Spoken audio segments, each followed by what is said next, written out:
You're watching an ICANN video production. Actions and ideas for global nuclear disarmament. ICANN. Many people, one future, zero nuclear weapons.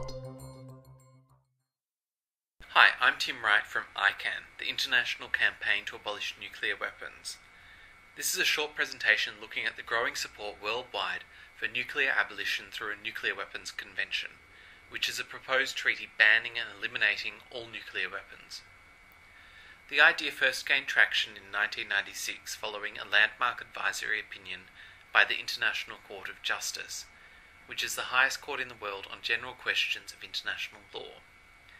The judges held unanimously that there exists an obligation to pursue in good faith and bring to a conclusion negotiations leading to nuclear disarmament in all its aspects. More than 100 governments responded positively to the court's advice by voting in favour of a resolution in the UN General Assembly calling for multilateral negotiations leading to a nuclear weapons convention. The same resolution has passed by a large majority of states every year since then. At the 2009 session of the General Assembly, the voting breakdown was 124 in favour, 31 against, and 21 abstentions.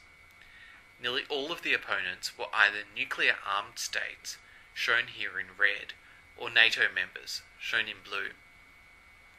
A number of the abstaining states, such as Japan and Australia, have said that they believe it's too early to begin negotiations on a convention, but admit that a convention might be needed eventually.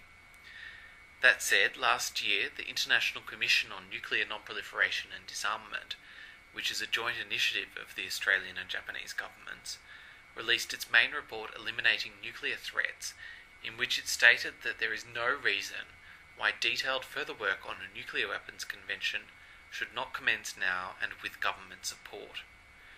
Its precursor, the Blix Commission on Weapons of Mass Destruction, had made a similar recommendation 3 years earlier. Its report, Weapons of Terror, sought to dispel the myth that a nuclear weapons convention is unrealistic and premature. It said that such a treaty could be reached through careful, sensible and practical measures. United Nations Secretary-General Ban Ki-moon has also added his voice to the call for a nuclear weapons convention. In 2008, he urged states to fulfill their obligation to disarm by negotiating a convention, and described the model convention developed by civil society as a good point of departure. Today, a majority of non-government organisations working in the field of nuclear disarmament have adopted the Nuclear Weapons Convention as their key demand. The International Campaign to Abolish Nuclear Weapons, which is an umbrella campaign, was launched at the NPT Preparatory Committee session in 2007 with the specific purpose of promoting negotiations for a convention.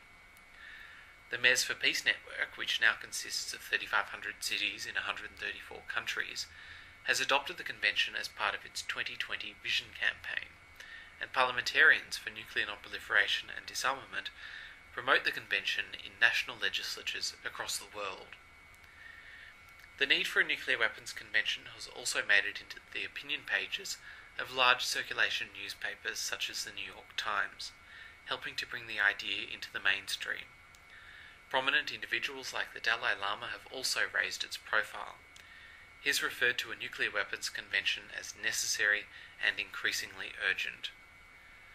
Opinion polls conducted in 21 countries in 2008 for the Global Zero campaign revealed that a majority of people worldwide support the idea of a binding, verifiable nuclear weapons convention.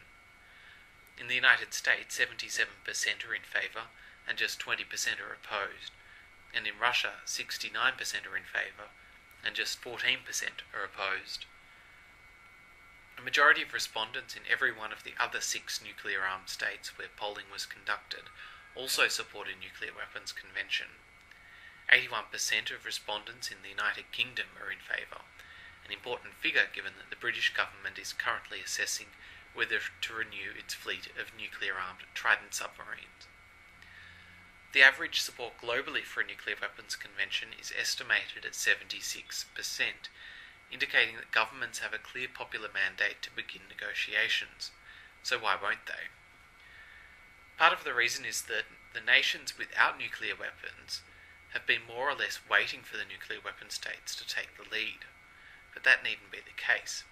As the Norwegian Foreign Minister remarked this February, we cannot leave it to the nuclear weapon states alone to decide when it is time for them to do away with these weapons. Their destructive power would affect all of us if put to use. In the same speech, he commented that we have important lessons to learn from the recent processes to ban cluster munitions and anti-personnel landmines.